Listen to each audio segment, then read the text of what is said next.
I'm Jerry, and we are the Military Collectibles Shop. We're getting good at that. So welcome to another edition of What's New at the Military Collectibles Shop. We've got kind of a lot of stuff to show you. This is part of a collection that we had bought. We had shown you the uniforms on our previous episode. So today we're hoping to get through some of the edged weapons and then some of the helmets and headgear and other bits that kind of came with this collection. So let's see what we got. There was really a lot of stuff in here. Oh, here's a sword. Can't get nothing past Mark. Number 42. That's interesting. Henderson Ames Company. So I believe... Boy, I don't know what this one is. It's like it's probably a militia sword. It's like the 1860 model, but it, kind of a lightweight cavalry officer's sword. Boy, there was a sword that existed for a short time prior to before the 1902 version. That might be this. Do you know what sword this is? No.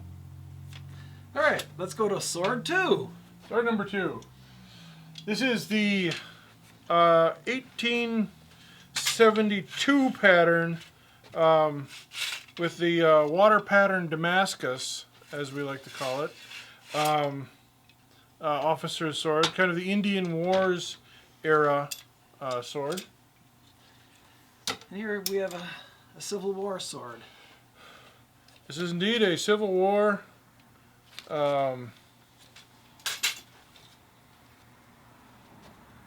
sword. Oh.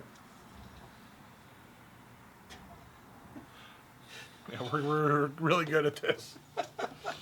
Oh, well, let's go with this one. This wouldn't be looking like a pirate sword to me. Oh man, no, this is a French sword. French artillery. Don't tell Rick. He hears French, his ears perk up. Here's another U.S. Civil War sword, 1861. Ooh, that's an early one. So a nice, a nice early one. Again, a lot of times the scabbards are missing on these. Why? Because people pull them out of the scabbards horizontally. The scabbards go, meow, and then they break off, and then they get thrown away. It's just what happens. So don't do it. I'm telling you. Well, that's a cool one. This is sword fight. This is a German lion head, Imperial German, with the ray skin or shark skin grip. Engraved blade. The World War I German swords, oftentimes you're going to find an engraved blade on them. Conversely, the World War II German swords, you don't find engraved blades. So it's almost like 90% of the World War I ones are engraved, 90% of the World War II German ones are not engraved. So people always call us, oh, I have an engraved sword. Okay, great. And it's Imperial German. And it's like, well, yeah, most of them are engraved. But a nice lion head sword, a little heavier duty. Here we have a kid sword. Yeah. Always impressive.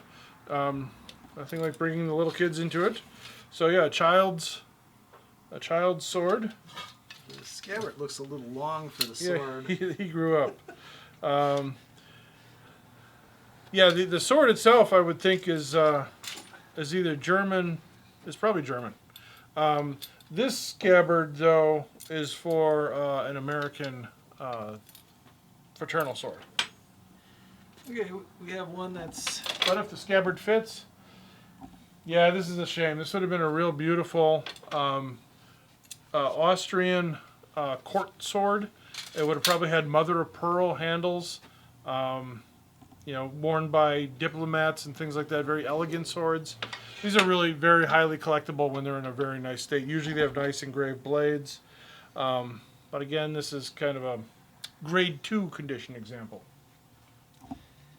Here's another sword meant for somebody with a very small hand. Another court sword. With the clamshell. They call it the clamshell on there.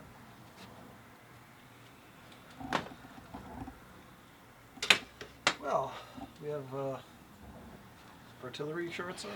Yeah, European artillery short sword. It's German, but I forget which exact state of Germany used these. We should really do our homework before we start recording. But what fun would that be for you? And here comes another sword, another short sword. Now these are interesting, because these are swords that have been kind of reworked for theatrical purposes and or fraternal use, where they actually, would have been like a Civil War U.S. artillery sword, but then they actually like ground off the eagle that would have been on it. But still, it's a sword. Here we have a British 1856 Enfield artillery bayonet. So yeah, very, very long blade on these. Very early piece. Whoops. Another German one. This is the NCO's bayonet. The interesting thing about this one is that the scabbard is more of a French configuration than a German configuration, so we're going to have to do a little bit more research on this one. But this one fit on was this the commission rifle? The 71, the Model 71. Model 71. What do I know?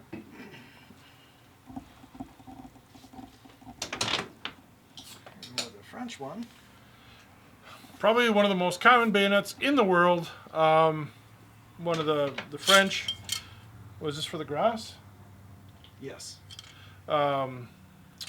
But a very nice decorator bayonet. Antique people love these because you can actually polish up the wood and the brass, and it's probably one of the better looking aesthetic bayonets. They're very long. You want to put one over your fireplace. This is a great one to do that. And they're usually engraved on the spine from the French arsenal, which is nice because they also date them, so you can date it to the period. There you go.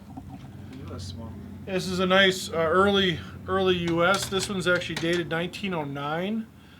Both on the blade itself, Springfield Arsenal, and on the scabbard.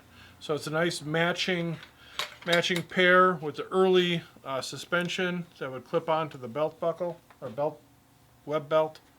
Those are the words I'm looking for. Here's another U.S. one. This one's for the 4570, kind of the Indian Wars socket bayonet. A lot of people think these are Civil War bayonets, and you'll find a lot of the 4570 ones. But the diameter of the socket is actually what separates it from the Civil War ones. Civil War ones actually have a much larger diameter. I think it like fits a nickel or something. But it visibly, once you start seeing them and become familiar with them, you can tell the difference in diameters. These are kind of the same. Yeah, these are the British version of that, kind of the same era. I believe these are for the Martini Henry. Yes.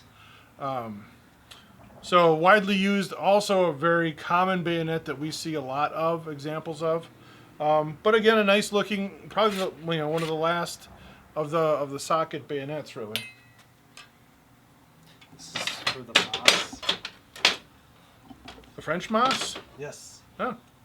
Oh yeah, the French loved their cruciform bayonets for some reason. The kind of cross form. It gave it strength. But yeah.